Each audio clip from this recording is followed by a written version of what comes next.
Summer 1943. A supply convoy finally reaches a remote Pacific Island base after weeks at sea.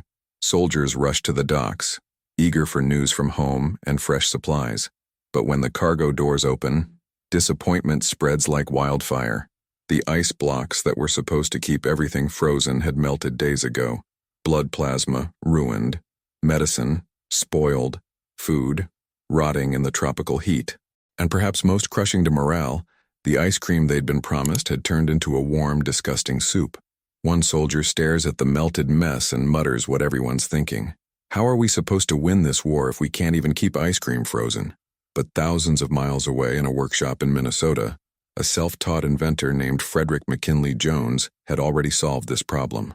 He just didn't know yet that his invention would save thousands of lives, transform global food distribution, and yes, deliver ice cream to soldiers in the middle of the Pacific Ocean.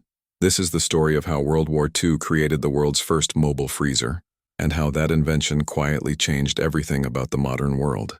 Before we dive into the war years, you need to understand just how primitive refrigerated transport was in the early 20th century.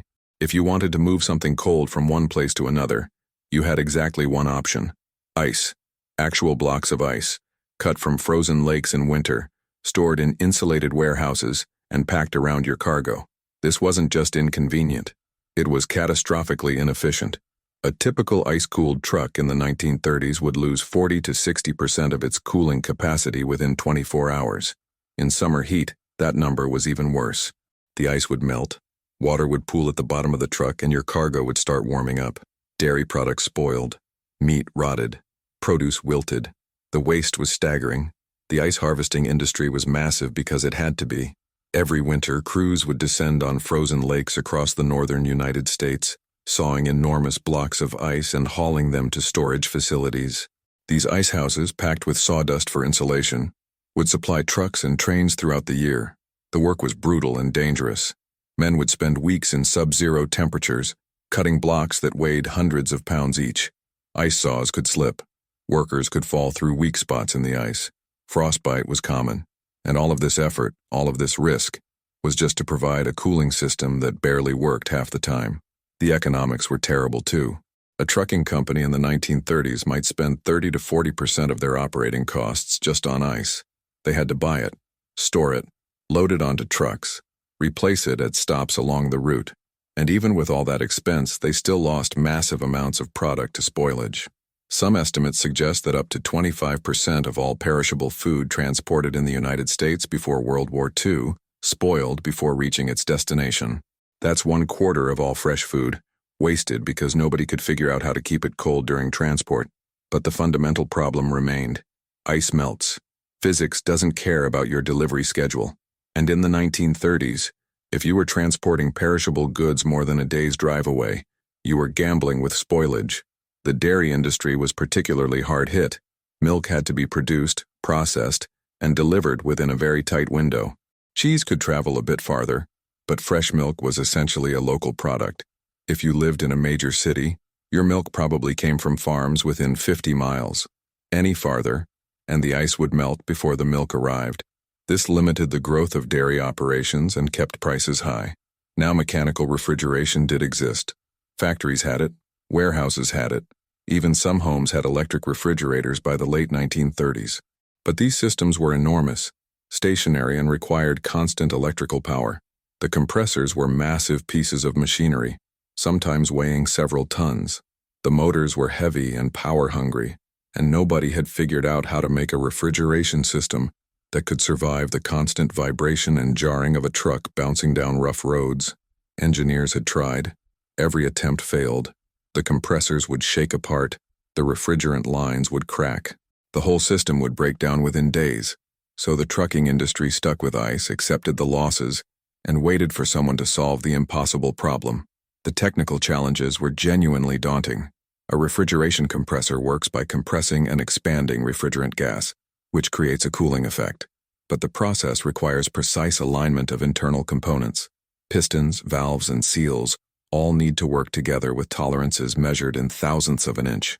Put that system on a truck bed, drive it down a bumpy road, and those tolerances disappear. The vibration would cause parts to misalign, seals would break, refrigerant would leak out. Within a few days, you'd have an expensive, useless box mounted on your truck. Then came Frederick McKinley Jones. Born in 1893 in Ohio, Jones was orphaned young and raised by a Catholic priest in Kentucky. He had almost no formal education. What he did have was an insatiable curiosity about how things worked and an almost supernatural ability to fix mechanical problems. By his 20s, Jones was working as a mechanic on farms, repairing everything from tractors to threshing machines. He taught himself electrical engineering by reading manuals and taking apart equipment. He would study a machine, understand how it worked, and then figure out how to make it work better. By the 1920s, he'd moved to Minnesota and was working in the emerging film industry, building equipment for movie theaters. This is where Jones's genius started to show. He invented an improved ticket dispensing machine for theaters. Then he developed a better movie projector. Then, in a breakthrough that caught national attention, he created one of the first practical systems for adding sound to silent films. This was cutting-edge technology in the late 1920s. Most engineers working on sound film had university degrees and worked for major corporations. Jones was self-taught and working out of a small shop, yet his system was as good as anything the big companies produced.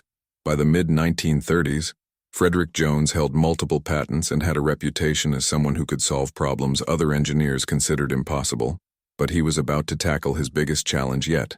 In 1938, Jones was having dinner with a friend named Joseph Numero, who owned a trucking company. Numero was frustrated.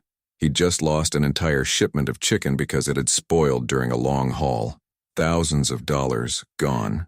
He complained to Jones about how the ice had melted too quickly, how there was no reliable way to keep cargo cold, how the whole industry was stuck with this primitive system. Jones listened, and then he said something that would change history. What if the refrigeration could travel with the truck? Numero thought he was crazy. Everyone knew you couldn't put a refrigeration system on a truck. The vibration would destroy it. There was no way to power it. The weight would make the truck impractical. Jones didn't care what everyone knew. He went to work. The technical challenges were immense. Standard refrigeration compressors of the era were designed to sit still in a factory or warehouse. The constant shaking and bouncing of a truck would cause the internal components to fail. Jones's solution was elegant. He designed a shock-mounted compressor system that could absorb vibration without breaking. He used rubber mounts and carefully balanced components to let the compressor move slightly with the truck's motion, instead of fighting against it. This was a completely novel approach. Instead of trying to isolate the compressor from vibration, which was impossible, Jones designed it to move with the vibration in a controlled way. But that solved only the first problem. How do you power a refrigeration system on a truck? The truck's engine couldn't do it. Running the refrigeration system off the main engine would drain too much power and make the truck undrivable. Jones's answer was a small two-cylinder gasoline engine mounted underneath the truck bed. This engine would run independently of the truck's main engine, powering the compressor and keeping the cargo space cold even when the truck was parked. This was revolutionary. No external power needed. No ice. Just a self-contained refrigeration system that went wherever the truck went. Jones added another innovation that seems obvious now, but was groundbreaking then: automatic temperature control. A thermostat would monitor the cargo space and adjust the compressor speed to maintain a consistent temperature. Too cold, the compressor would slow down. Too warm, it would speed up. This meant drivers didn't need to constantly monitor and adjust the system. It just worked. This level of automation was extremely rare in the 1930s. Most industrial equipment required constant human supervision. Jones's system could run for hours or even days without intervention. The design also had to be practical for real-world use. Jones made the unit modular, so it could be installed on different truck models. He designed it to be serviceable with basic tools, because he knew mechanics in small towns wouldn't have specialized equipment. He chose common parts wherever possible, so replacements would be available. Every detail was thought through with actual use in mind. This wasn't just an engineering exercise. Jones was designing a product that real truckers would use in real conditions.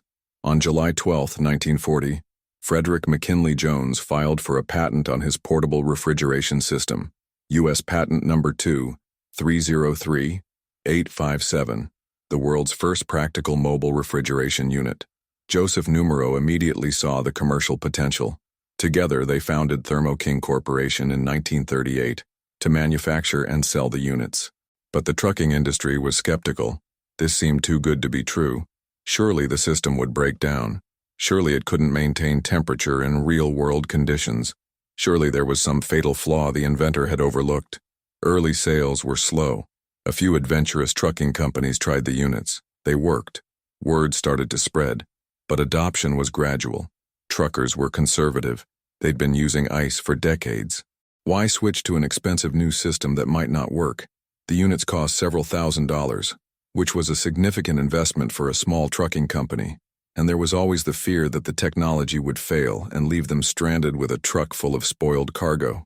Then on December 7, 1941, everything changed. Pearl Harbor. The United States was at war. And suddenly, the military had logistics problems that made civilian trucking look simple by comparison. The U.S. military in World War II faced supply chain challenges on a scale never before attempted in human history. Millions of soldiers scattered across Europe, North Africa, the Pacific Islands, and dozens of other theaters of war. All of them needed food, all of them needed medicine, and many of those supplies were perishable. In the early months of the war, the military relied on the same ice-based cooling that civilian truckers used. It was a disaster. Supply ships would load ice and perishable goods, then spend weeks crossing the Pacific Ocean. By the time they reached remote island bases, the ice was long gone. Blood plasma, which needed to be kept between 2 and 6 degrees Celsius to remain viable, was arriving spoiled. Soldiers were dying from wounds that should have been survivable, simply because there was no fresh plasma available. The medical implications were devastating. A soldier could survive the initial trauma of a gunshot or shrapnel wound, only to die hours later from blood loss because the plasma that could have saved him had spoiled in transit. The War Department heard about Jones's refrigeration units. In early 1942, military officials contacted Thermo King. Can you adapt these for military transport? Can you make them more rugged? Can you produce them in large quantities? Jones went back to work. The military version needed to be tougher than the civilian model. It had to operate in desert heat and jungle humidity. It had to survive rough roads or no roads at all. It had to keep working even when maintenance was minimal and spare parts were scarce. Jones redesigned the mounting system to be even more robust. He improved the air filtration to handle dust and sand. He made the compressor housing completely sealed to protect against moisture. And he made the engine more fuel efficient because every gallon of gasoline used for refrigeration was a gallon that couldn't go to tanks or planes. The military specifications were demanding. The units had to maintain -20 degrees Fahrenheit in ambient temperatures up to 120 degrees. They had to operate continuously for weeks without maintenance. They had to survive being dropped, jolted, and exposed to salt spray. By 1943, Thermo King units were being installed on military trucks and shipped to war zones around the world. The impact was immediate and dramatic. Blood plasma that had been arriving spoiled was now arriving fresh and viable. Survival rates for wounded soldiers increased. Medical officers reported that the availability of fresh plasma in field hospitals had improved survival rates from around 40% to 97%. 97%. Frederick Jones's invention was directly saving thousands of lives. Think about that number. For every 10 soldiers who would have died from their wounds, 9 now survived. That's the difference between a grieving family back home and a soldier who gets to see his children grow up. But it wasn't just blood plasma. Penicillin, the wonder drug that was revolutionizing battlefield medicine, was extremely temperature sensitive. It had to be kept cold or it would degrade and become useless. Before mobile refrigeration, penicillin had to be used quickly after production. It couldn't be stockpiled, it couldn't be transported long distances. This limited its availability on the front lines. The mobile refrigeration units changed that. Penicillin could be produced in the United States, transported across oceans, and stored at forward bases for weeks. This meant that even soldiers in remote locations had access to the antibiotic that was preventing infections and saving lives. Vaccines for malaria and other tropical diseases could be stored properly in Pacific Island bases. Malaria was a huge problem in the Pacific Theater. In some campaigns, more soldiers were incapacitated by malaria than by enemy action. Vaccines and preventive medicines existed, but they had to be kept cold. The mobile freezers made it possible to maintain proper vaccine storage even on small islands thousands of miles from major supply bases. Fresh food could be delivered to hospital ships and base camps, reducing malnutrition and improving soldier health. The military quickly discovered that units with access to refrigerated supplies had significantly better health outcomes than those relying on canned rations and whatever local food they could find. And then there was the ice cream. This might seem frivolous in the context of a brutal global war, but military psychologists understood something important. Morale matters. Soldiers who are exhausted, scared, and thousands of miles from home need more than just bullets and beans. They need reminders that there's something worth fighting for. They need small comforts that connect them to the life they left behind. Ice cream became one of those comforts. The U.S. military took ice cream seriously enough that the Navy commissioned floating ice cream barges in the Pacific. These were actual ships, equipped with massive refrigeration equipment, capable of producing 10 gallons of ice cream every 7 minutes. They would sail from island to island, delivering ice cream to ships and shore bases. It sounds absurd until you read the reports from commanders about how morale would spike whenever the ice cream barge arrived. Soldiers would line up for hours. The arrival of ice cream was an event, something to look forward to, a brief moment of normalcy in the chaos of war. But the Navy's ice cream barges couldn't reach land-based troops. That's where Jones's mobile freezers came in. For the first time, trucks could transport frozen ice cream across islands, through jungles, even across deserts. Soldiers in some of the most remote and hostile locations on Earth could receive ice cream that was actually frozen. One soldier stationed in the Pacific wrote home about the first time a refrigerated truck arrived at his base. He described watching the doors open and seeing actual frozen ice cream, not the melted soup they'd been receiving for months. He said it felt like a miracle, like someone back home actually remembered they existed. That letter, preserved in military archives, captures something profound about what these machines meant to the men fighting the war. The military placed orders for thousands of units. Thermo King's factory in Minnesota ran around the clock. Workers, many of them women who had taken factory jobs while men were at war, assembled the refrigeration units as fast as they could. Frederick Jones personally trained military mechanics on how to maintain and repair the systems. He designed the units to be as simple as possible to service, because he knew that repairs would often happen in the field, under difficult conditions, by mechanics who might not have specialized training. He created detailed manuals with illustrations. He standardized parts so that components from one unit could be used in another. He thought through every aspect of field maintenance. By 1945, more than 5,000 mobile refrigeration units were in military service worldwide. They were in North Africa, keeping supplies cold in desert heat. They were in Europe, supporting the advance across France and Germany. They were on Pacific Islands from Guadalcanal to Okinawa. They were in Burma, in Italy, and Alaska. Wherever American forces went, these machines went with them. But keeping the units running presented constant challenges.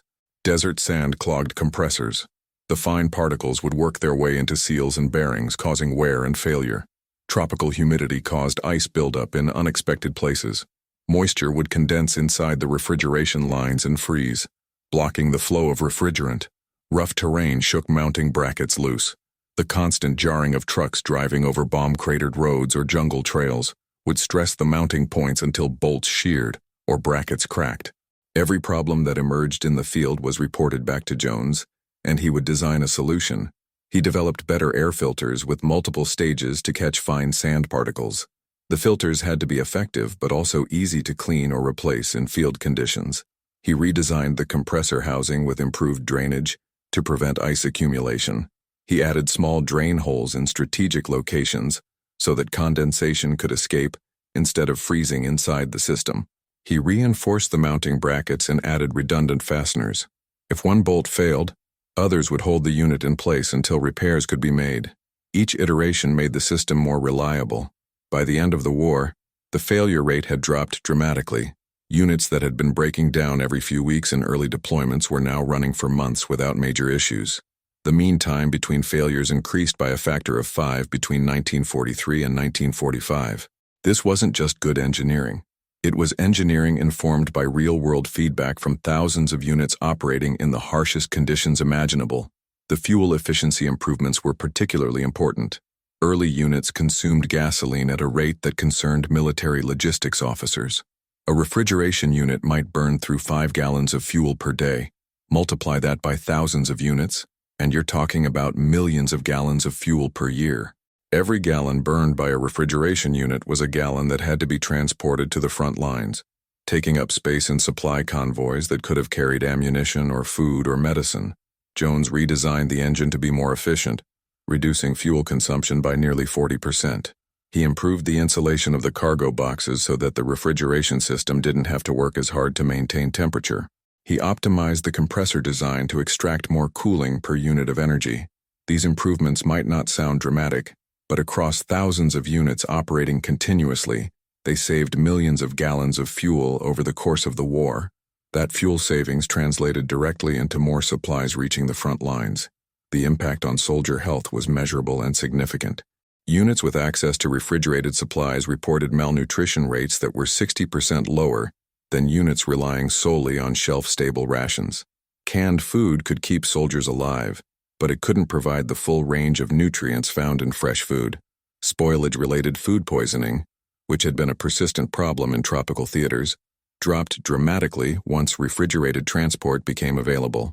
Hospital ships equipped with refrigerated storage could keep fresh blood, plasma, and medicines on hand for weeks instead of days. Surgical success rates improved. Infection rates decreased.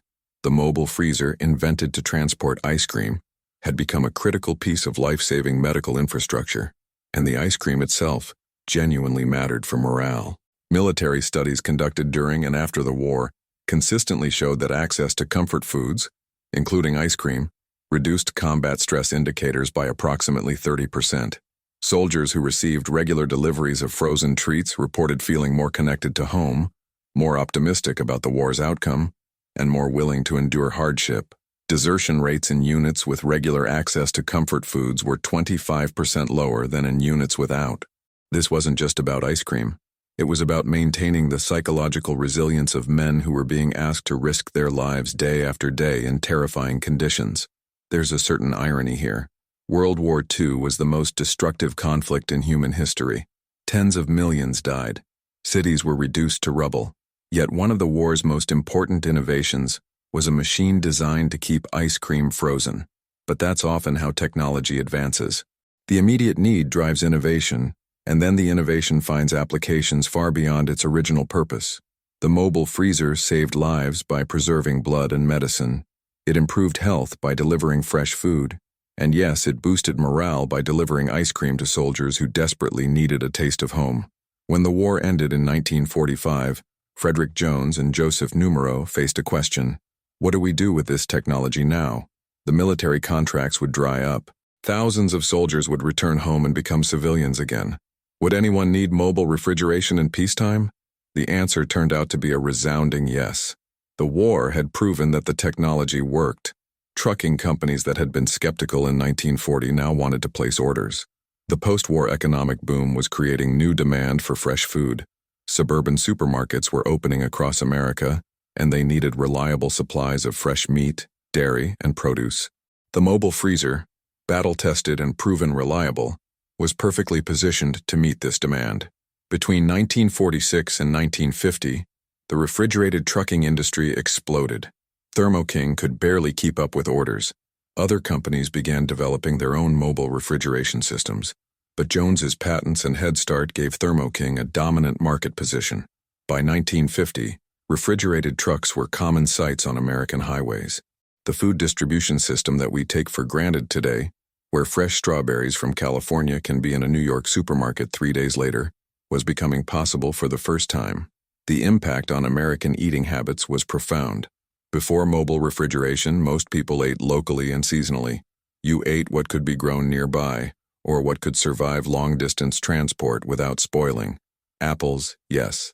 Berries, no. Cured meats, yes. Fresh fish, only if you lived near the coast. Mobile refrigeration changed all of that. Suddenly, fresh produce could travel across the country. Dairy products could be distributed regionally instead of just locally. Frozen foods, which had been a novelty, became a major industry. The modern supermarket, with its vast selection of fresh and frozen products from around the country and around the world, simply wouldn't exist without mobile refrigeration. The technology spread internationally. European countries rebuilding after the war adopted refrigerated transport. Japan, modernizing its food distribution system, invested heavily in cold chain infrastructure. Developing nations began using refrigerated transport to reduce food waste and improve nutrition. The cold chain, as it came to be called, became a critical piece of global infrastructure. Today, the cold chain is a $250 billion global industry. Every refrigerated truck, every cold storage warehouse, every temperature-controlled shipping container traces its lineage back to Frederick McKinley Jones's invention, and the applications extended far beyond food. Pharmaceutical companies needed to transport temperature-sensitive medicines. Organ transplant programs needed to move donated organs quickly while keeping them viable. Scientific research facilities needed to transport biological samples. Chemical companies needed to move temperature-sensitive compounds. Every industry that dealt with perishable or temperature-sensitive materials benefited from mobile refrigeration. The COVID-19 pandemic provided a stark reminder of how critical this technology is. The mRNA vaccines that helped end the pandemic required ultra-cold storage and transport. The infrastructure to deliver those vaccines to billions of people around the world, the specialized freezers, the refrigerated trucks, the cold storage facilities, all of it descended directly from the system Frederick Jones invented in 1938. Jones himself continued inventing throughout his life. He eventually held more than 60 patents, covering everything from refrigeration systems to portable X-ray machines to sound equipment. In 1944, he became the first African American elected to the American Society of Refrigeration Engineers. This was a significant achievement in an era of widespread racial discrimination. Jones faced barriers throughout his career that white inventors didn't. He was often denied access to professional organizations. Some companies refused to do business with Thermo King because Jones was black.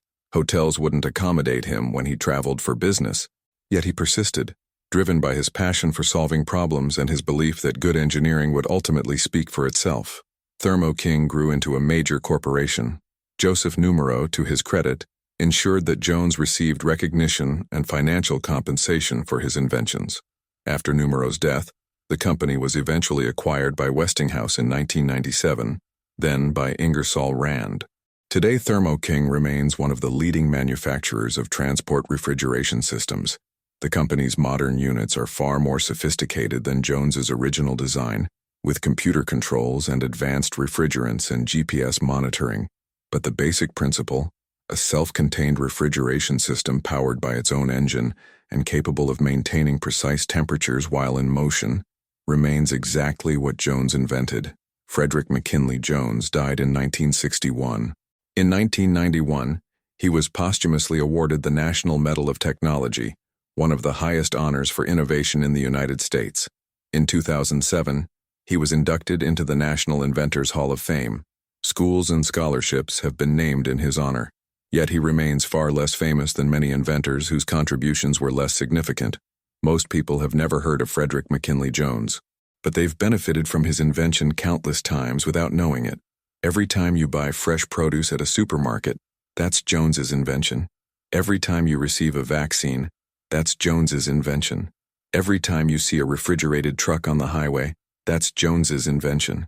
The modern world's ability to move perishable goods across vast distances, to maintain global supply chains for food and medicine, to reduce waste and improve nutrition, all of it traces back to a self-taught engineer who refused to accept that mobile refrigeration was impossible. There's something profound about the fact that one of World War II's most important innovations was designed to deliver comfort, not destruction. The war produced radar and jet engines and nuclear weapons, technologies designed to kill more efficiently, but it also produced the mobile freezer, a technology designed to preserve life and deliver small moments of joy to people enduring unimaginable hardship.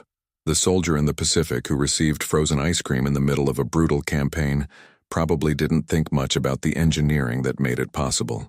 He just knew that for a few minutes eating that ice cream, he felt a little more human, a little more connected to the world he was fighting to protect. That's the real legacy of Frederick McKinley Jones. Not just the patents or the company or the industry he created. It's the countless small moments of comfort and connection his invention made possible. The fresh food that improved nutrition for millions. The medicines that saved lives. The vaccines that prevented disease.